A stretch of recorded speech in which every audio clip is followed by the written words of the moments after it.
আসসালামু আলাইকুম। Welcome to Bushra's simple life. কেমন আছেন আপনারা সবাই? নিশ্চয়ই আল্লাহর রহমতে অনেক ভালো আছেন। আমি বুশরা আরেকটি নতুন ব্লগ নিয়ে আপনাদের মাঝে চলে এসেছি। এই কয়দিন থেকে মাশাআল্লাহ আমাদের ওয়েদার বেশ ভালোই সুন্দর। আর আজকে একটু গার্ডেনে বের হয়ে আছি। আমার গাছের ফুলের কিন্তু কলি আসা স্টার্ট হয়ে গেছে। আর এদিকে যেহেতু ঠান্ডা একটু কমেছে, গাছপালাও কিন্তু সতেজ হওয়া স্টার্ট হয়ে গেছে। এখানে আমার মিন্টের গাছটা দেখলাম নতুন করে পাতা দিয়েছে। আর আমার লাই শাক মাশাআল্লাহ এত সুন্দর করে বড় হচ্ছে। আমি কয়েকদিন আগে কিন্তু স্লাগের ঔষধটা দিয়েছি। তো সে কারণে এখন আর পাতাগুলো একটু হেলদি দেখতে পারছি। আর এগুলো কিন্তু বেশ বড় হয়েছে মাশাআল্লাহ। ঠান্ডা কমাতে এখন দেখছি পাতাগুলো একদম ফুরফুর করে বড় হচ্ছে। আর মাশাআল্লাহ খুবই সুন্দর লাগছিল দেখতে।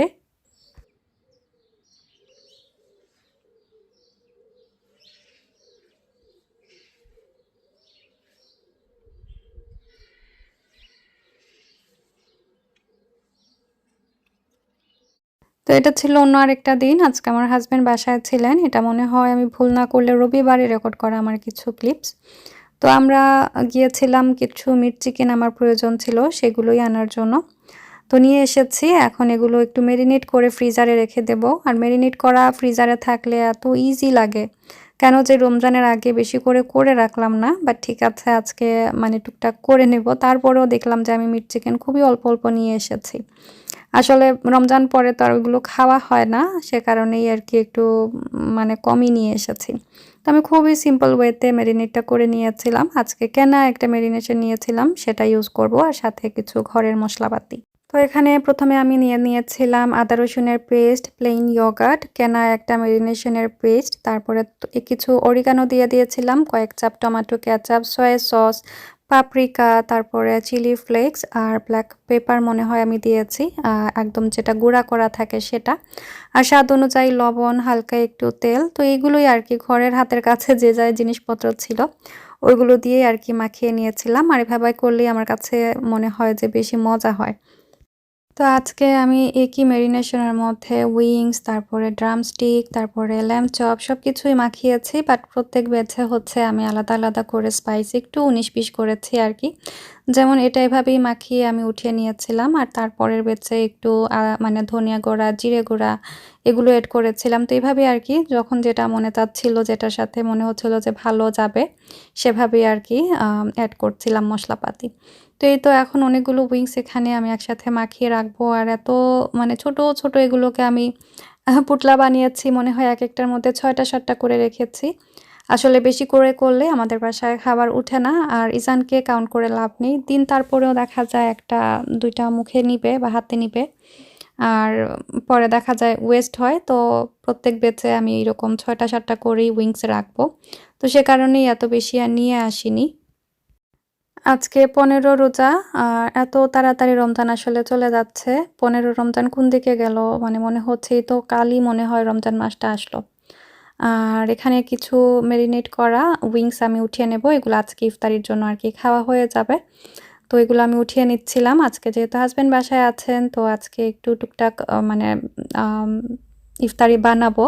রেগুলার আসলে আমাদের বাসায় ইফতারিটা বানানো হয় না। স্পেশালি ও কাজে থাকলে তো আমি যেকোনো কিছুই খেয়ে বসে থাকি। আর পরে আসলে আরকি ওইভাবে একটু টুকটাক রেডি করে দেই। বা এমন কোনো দিন যদি থাকে যে নরমাল শিফটে আছে, বাসায় আসতে রাস্তায় আজান হয়ে যাবে, তখন আমি বলি যে মায়েদের ওইখানে গিয়ে ইফতারিটা করে নেয়ার জন্য। কারণ বাসায় আসতে দেখা যায় ইফতারির টাইম চলে যায়, ১-২ ঘন্টা রাস্তায় বসে থাকতে হয়। মায়েদের ঘর থেকে ওর কাজের ডিসটেন্স মাত্র 10 মিনিটস আর আমাদের বাসার দূরত্ব হচ্ছে 40 মিনিটস। আর রাশ আওয়ার যেহেতু থাকে তখন দেখা যায় ১-১.৫ ঘন্টা, কোনো সময় ২ ঘন্টাও রাস্তায় বসে থাকতে হয়। তো এই আরকি। তো এইদিকে আমি ল্যাম্প-চাপটাও মাখিয়ে নিয়েছিলাম একই মসলার মধ্যে। তো আমার মসলা শেষ হয়ে গিয়েছিল। আবারও নতুন করে মসলা বানালাম। আর সাথে এডিশনাল কিছু টুকটাক ঘরোয়া মশলাপাতি এড করেছি। যেমন একটু মরিচের গুঁড়া, ধনে গুঁড়া, জিরা গুঁড়া এগুলাই আরকি। দিয়ে এখন হচ্ছে চিকেন ড্রামস্টিকটাও আমি মাখিয়ে নিব। দেশের কি যে পরিস্থিতি শুরু হলো এই কদিন থেকে খুব বেশি মন খারাপ লাগছে। আর কি হবে সেটাও চিন্তা করছি। আমাদের কিছু প্ল্যানও ছিল, এখন কি হবে সেটা নিয়েও ভাবছি। আসলে আল্লাহ ভরসা, কখন কি হয় সেটা তো আমরা কেউই জানি না। তো এই তো টুকটাক মেরিনেট করা হয়ে গেছে। এগুলো দিয়ে আমার কমপক্ষে আরও ১৫ রমজান চলেই যাবে ইনশাআল্লাহ। সবসময় তো আর খাওয়া হবে না, মাঝে মধ্যে বের করব।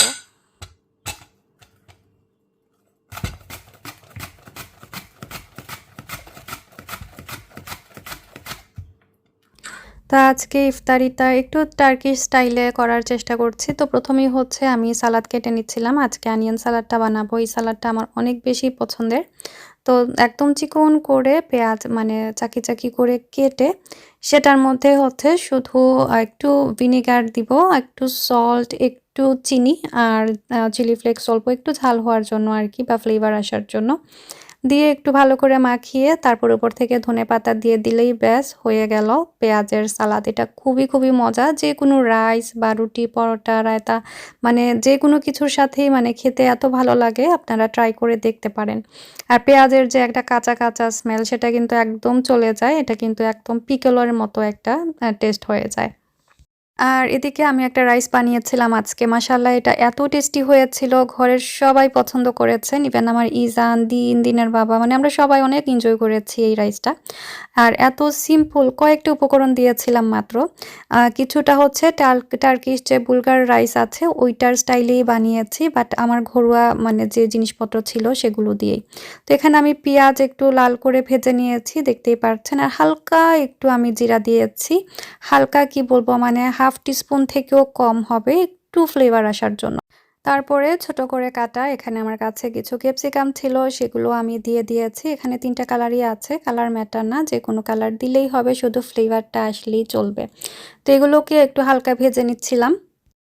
এখন একটা বড় টমেটো আমি কেটে দিয়েছি। আমার কাছে টমেটো পিউরে বা টমেটো পেস্ট কিছুই ছিল না, সে কারণেই টমেটো কেটে ডাইরেক্ট দিয়ে দিয়েছি।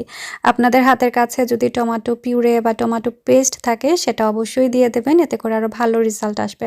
তো কালারটা একটু সুন্দর আসার জন্য ১ চাপ টমেটো কেচাপও আমি এড করে দিয়েছি। আর পরে এখানে আমি একটা চিকেন স্টক দিয়ে দিচ্ছিলাম। চিকেন কিউব, আমি কিন্তু এখানে চিকেন কিউবটা দেইনি, দিয়েছিলাম পোলাও কিউব বলে একটা কিউব পাওয়া যায় সেটার ফ্লেভারটা কিন্তু আমার অনেক বেশি পছন্দের। আপনারা গ্রোসারি বাজারে গেলে কিন্তু সেখান থেকে কিনে নিয়ে আসবেন আর একদিন পোলাও বানিয়ে আমাকে কমেন্ট বক্সে জানাবেন যে এটা আপনাদের কাছে কেমন লেগেছে। তো এই তো সব কিছু দিয়ে এখন একটু সুন্দর করে আমি ভেজে নেব। ভাজা হয়ে গেছে, এই পর্যায়ে আমি বাসমতি চাল দিয়ে দিয়েছি। আপনারা বুলগার রাইস থাকলে এখানে বুলগার রাইস দিবেন, তো সেই টার্কিশ রাইসের ফ্লেভারটা পেয়ে যাবেন, বাট আমার কাছে বাসমতি ছিল তো সেটাই আমি এড করে দিয়েছি। তো খুব বেশি ভাজতে হবে না, আমি হালকা পাতলা মশলার সাথে মিশিয়েই হচ্ছে পরিমাণ মতো পানি দিয়ে দিয়েছিলাম, যে পরিমাণ পানি দিলে চালটা সুন্দর করে ফুটে যাবে। আর এই পর্যায়ে কিন্তু আপনারা চেক করে লবণটাও দিয়ে দেবেন। ব্যাস আমার টার্কিশ রাইস মোটামুটি প্রসেসিং শেষ। এখন পানি টেনে এসেছে, আমি একটা ফয়েল পেপার দিয়ে এটাকে দমে রেখে দেব আনটিল এটা সুন্দর ঝরঝরা হয়ে যায়।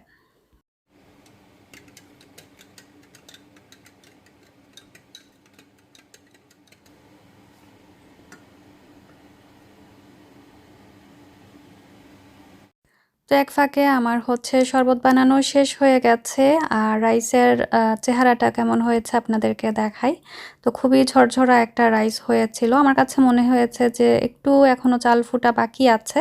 তো আমি হালকা একটু পানি দিয়ে আবার এটাকে দমে রেখে দিয়েছিলাম। ট্রাস্ট মি, এটা কিন্তু বাসায় আপনারা যদি একবার ট্রাই করেন এভাবে বারবার রাইস বানিয়ে খাবেন, খুবই খুবই মজা আর ফ্লেভারফুল একটা রাইস ছিল। এদিকে এয়ার ফ্রায়ারে কয়েকটা পাফ পেস্ট্রিও দিয়ে দিয়েছিলাম। আজকে ইফতারিতে ভাজা পোড়া কোনো আইটেম করছি না। মেরিনেট করে রেখেছিলাম যে চিকেন উইংস, সেগুলোই হচ্ছে এই তাওয়ার মধ্যে আমি একটু গ্রিল করার মতোই করে নিচ্ছিলাম যাতে সুন্দর একটা কালার আসে। আর খুবই হালকা তেল দিয়েছি।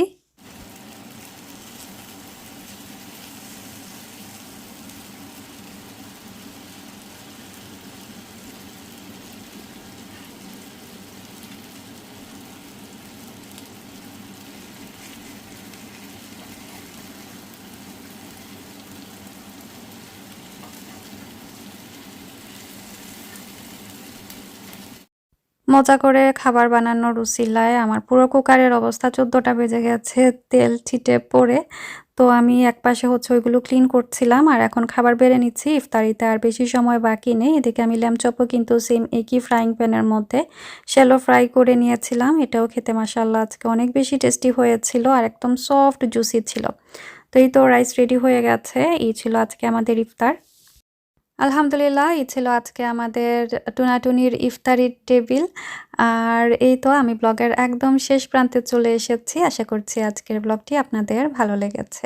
যদি আমার ব্লগগুলো আপনাদের ভালো লেগে থাকে, চাইলে আমার চ্যানেলটি সাবস্ক্রাইব করে আমার পাশে থাকবেন। আমার পরিবারের জন্য দোয়া করবেন। আপনাদের সবার জন্য রইল দোয়া আর ভালোবাসা। Stay happy, stay connected. আল্লাহ হাফিজ। আসসালামু আলাইকুম।